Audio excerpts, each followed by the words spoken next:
Hey guys, welcome to Apothecary. Today we're going to be taking a look at the old-fashioned cocktail. I know, the old-fashioned cocktail in 2023? Hear me out.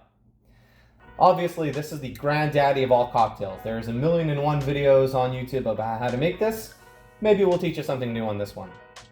The old-fashioned cocktail came into being around the turn of the 19th century. Now, at that time, it wasn't, of course, called the old-fashioned. It was just a cocktail. And you could ask for a different type of cocktail. You could say, I want a brandy cocktail, or a gin cocktail, or a whiskey cocktail. And all that meant at that time was that base spirit plus sugar and bitters and water. That's it. So if you asked for a gin cocktail, that's what you would get.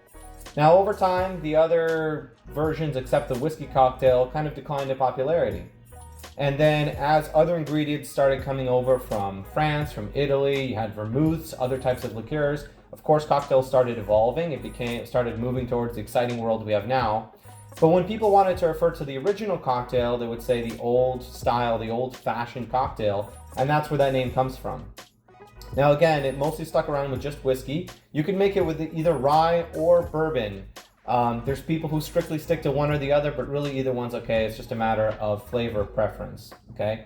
Now, the other thing that happened was once you kind of got around the Prohibition era, and liquor availability and quality kind of took a hit, people started masking the poor quality of the liquor with other fruit.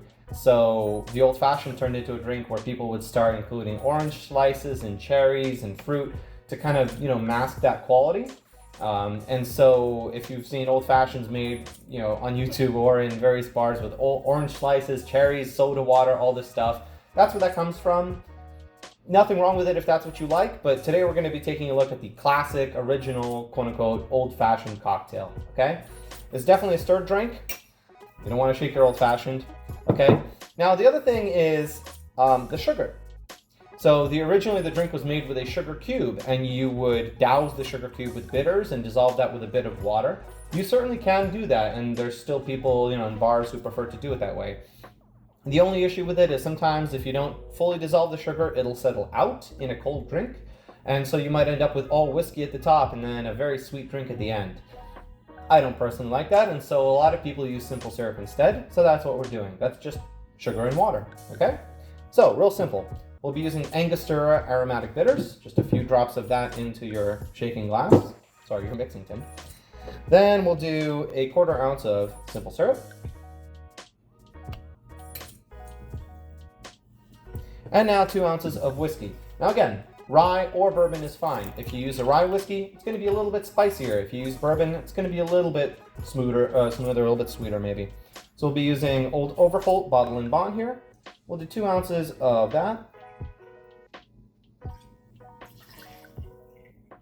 And that's it. Pretty straightforward to put together. All right, use some good fresh ice. And let's give it a stir.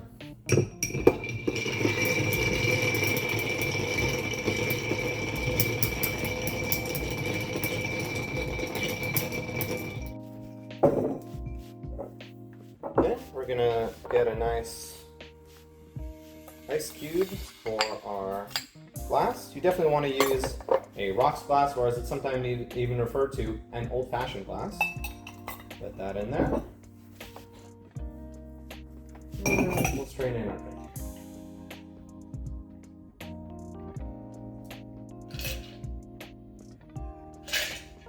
Last but not least, the garnish. So this is very important. You want to use a nice fresh orange. Get a nice big peel off of it.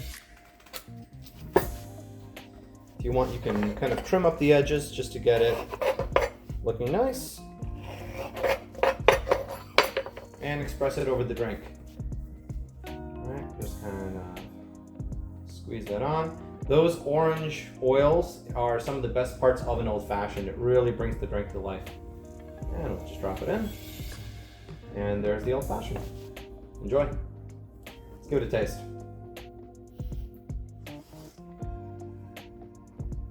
Yep, made this way, very simple. It's very clean. It's effectively just a pedestal upon which to make your whiskey. You definitely can't cheap out and use bad whiskey here, because whiskey is most of the drink. You're really just adding a little bit of sugar, a little bit of bitters to enhance the flavor, a little bit of smell from the orange. But pick a whiskey you like, you know, whatever your choice is, because that's mostly what you're going to taste. Enjoy.